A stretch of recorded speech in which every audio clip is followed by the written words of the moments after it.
Hello दोस्तों, आपका स्वागत है हमारे इस यूट्यूब चैनल में। और आशा करता हूँ आप सभी ठीक होंगे। जैसे कि आपने थंबनेल में देख ही लिया है कि आज हमारा टॉपिक क्या होने वाला है। अगर आप हमारे चैनल पर नए हैं तो सब्सक्राइब कर लीजिए और बेल आइकन को प्रेस कर लीजिए। तो चलिए आज के टॉपिक पर आते हैं हम।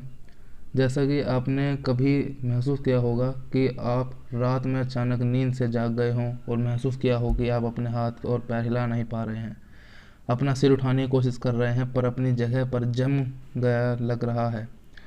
आप अपने आसपास की हर चीज़ को महसूस कर रहे हैं, लेकिन ना तो आप अपनी जगह से हिल पाते हैं और ना ही कुछ बोल पाते हैं।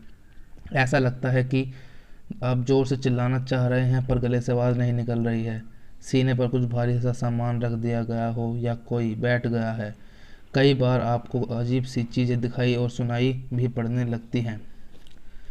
ये कोई डरावना सपना नहीं है और ना ही किसी भूत प्रेत का चक्कर, बल्कि मेडिकल भाषा में इसे स्लीप पैरालिसिस कहा जाता है।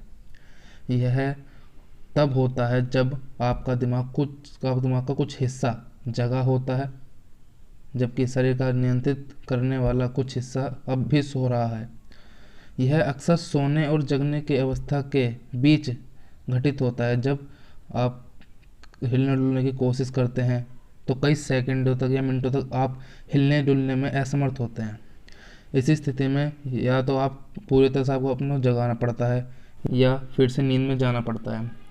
तो चलिए फ्रेंड्स, अब जानते हैं कि स्लीप पैरालिसिस कब होता है। ये दो तरह से हो सकता है। एक, जब आप सोने की कोशिश कर रहे होते हैं, और एक जब आप जागने जा रहे हैं।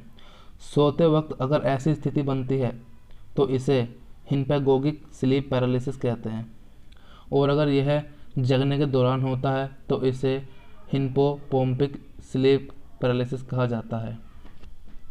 अब जानते हैं हिप्नैगोगिक स्लीप पैरालिसिस में क्या होता है। जब आप नींद में जा रहे होते हैं तो आपका शरीर आराम की स्थिति में जाने लगता है। आप पूरी तरह से एक्टिव स्थिति में नहीं होते, इसलिए शरीर में हो रहे इन बदलावों को भी महसूस नहीं करते हैं। हालांकि अगर आप सोते समय भी एक्टिव हैं तो आप महसूस कर पाएंगे कि आप हिल डुल नहीं पा रहे और ना ही बोल पा रहे। आइए अब जानते हैं हिप्नोपोम्पिक स्लीप पैरालिसिस में क्या होता है। नींद के दौरान आपका शरीर नींद की दो अवस्थाओं से गुजरता है।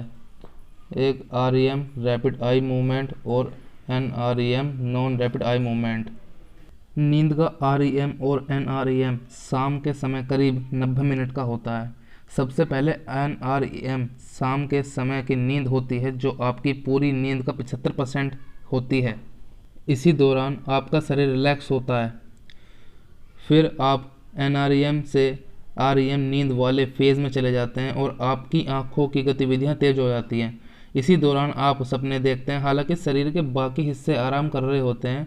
यदि REM स्लीप आपकी किसी वजह से ख़त्म हो जाती है या आपको किसी वजह से जागना पड़ता है तो आप बोलने हिलने डुलने में असमर्थ होते हैं। अधिकतर स्लीप पैरालिसिस की कंडीशन नींद में जाते समय नहीं, बल्कि नींद से जगने के दौरान ही होती है। एक रिपोर्ट के अनुसार स्लीप पैरालिसिस के दौरान डरावने अनुभव होते हैं या भ्रम होते हैं, जैसे कमरे में किसी के होने की मौजूदगी, या किसी ने आपके सीने पर कोई भारी चीज़ रख दी हो, या उड़ना, या और कुछ भी। अब जानते हैं किसको होता है स्लीप पैरालिसिस। अगर आप सोच रहे हैं कि ये कंडीशन सिर्फ कुछ लोगों को होती है तो आप गलत हैं। 10 में से 4 लोग इसका अनुभव करते हैं। यह युवावस्था में ज़्यादा सामान्य है, लेकिन हर उम्र के पुरुष और महिलाओं में होता है। इसकी वजह आनुवंशिक होने के साथ साथ नींद की कमी या टाइम पर ना सोना, तनाव या बाइपोलर डिसऑर्डर आदि की परेशानियों की वजह से हो सकता है। मनोविज्ञान विभाग के शोधकर्ता के अनुसार उन्होंने इससे निपटने के कुछ उपाय बताए हैं, जैसे खुद को बताइए कि स्लीप पैरालिसिस एक सामान्य है। खुद को याद दिलाएं कि इससे डरने की कोई ज़रूरत नहीं है। पैरालिसिस के बजाय आप किसी और बात पर फोकस करें, जैसे अपनी बीती हुई कुछ यादें या खुश वाला माहौल। शरीर को रिलैक्स करने की पूरी कोशिश करें और उस अवस्था से बाहर निकलने तक हिलने डुलने से बचिए। और इसके अलग उपाय ये बताए गए हैं कि नींद को आप पूरी लें, जैसे कि 8 घंटे की अपनी नींद पूरी लेनी चाहिए।